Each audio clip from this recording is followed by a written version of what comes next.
নমস্কার বন্ধুরা, মিতার রোজকার রান্নায় আপনাদেরকে স্বাগত। আজকে আমি জলখাবারে বাচ্চাদেরকে দেওয়ার জন্য একটা টিফিনের রেসিপি আমি করে দেখাচ্ছি আপনাদেরকে। তার জন্য দেখুন যে এই বাটিতে এক বাটি আমি আটা নিয়েছি, আর এটা 3 চামচ ময়দা দিয়েছি, বেশিটা ময়দা দিচ্ছি না। আর এই বাটিতেই মেপে দিয়ে সুজিও দেবো। এতে 3 চামচ মতন সুজি আছে, না 4 চামচ হবে, এটা 4 চামচ মতন সুজি এর সাথে দিয়ে দিলাম। দিয়ে দেওয়ার পরে এটা হচ্ছে পানমধুরিকে গুঁড়ো করে রেখেছি, পানমধুরি গুঁড়ো একটু দিলাম।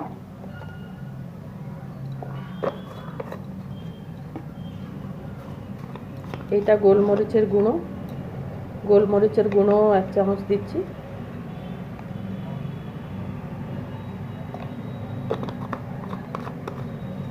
আর একটু নুন দেবো এতে।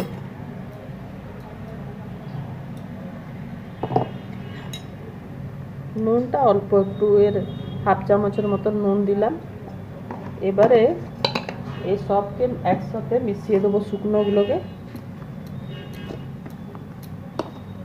এটা গুড় দিয়ে হবে এই পিঠেটা। সবকে মিশিয়ে দিলাম। সবকে মেশাবার পরে নর্মাল টেম্পারেচারের যে জল আছে ওই জল দিচ্ছি এতে। ব্যাটারটা একটু যেমন চাকলি পিঠে হয় অমনি একটু মোটা করে রাখবো। আর যে বাচ্চারা যদি মিষ্টি খেতে চায় না, তো ওরা নোনতাও খেতে পারে। নুনটা যেহেতু পড়েছে,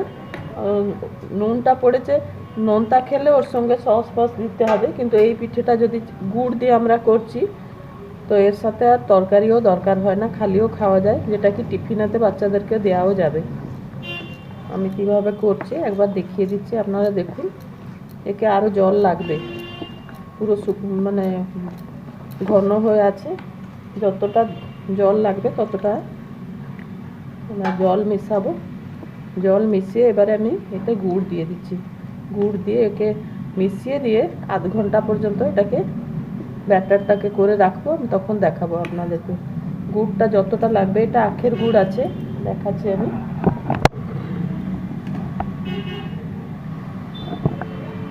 পুরো পাতলাও নয়, আবার পুরো শক্ত গুঁড়ো নয়। এই দেখুন এইভাবে আছে গুড়টা। গুড়টা যতটা লাগবে আমি ততটা দিচ্ছি, যদি কম হয় আবার পরে মিশাতে হবে। এতটাই গুড় দিচ্ছি। গুড় দিয়ে এসবকে ভালো করে মিশিয়ে দিয়ে একটা ব্যাটার আমি করব, তারপরে আমি দেখাচ্ছি আপনাদের। এই ব্যাটারটা এতটাই পাতলা থাকবে, আটা সুজি আর ময়দা। এবারে চলুন আমি পিঠেটা করে দেখাচ্ছি। তাওয়া বসিয়ে দিয়েছি, খুন্তিতে করে একটু তেল লাগিয়ে দিলাম। এবারে ব্যাটারটাকে 1 চামচ ভর্তি করে এতে দিয়েছি। আমি গ্যাসটা সিমেতে রেখেছি।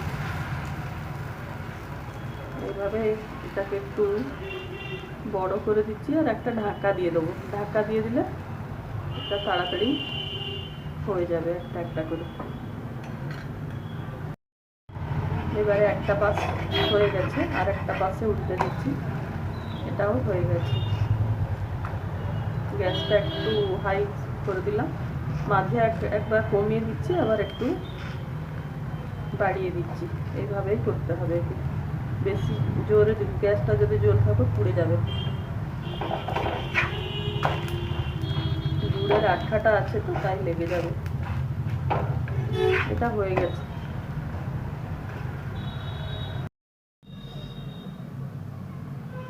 আমার আটা সুজি আর ময়দার পিঠে হয়ে গেছে। যেভাবে বললাম ওইভাবে একবার আপনারাও খেয়ে দেখবেন করে। আর অনেক সময় তো সব দিন রুটি খেতেও ভালো লাগে না, এটা টিফিনেও বাচ্চাদের চলবে, বড়রাও খেতে ভালো লাগবে। গুড় পড়েছে যেহেতু একটু ভালো লাগছে খেতে। আর ভালো লাগলে আমার চ্যানেলটাকে লাইক শেয়ার সাবস্ক্রাইব করতে অনুরোধ করছি। ধন্যবাদ।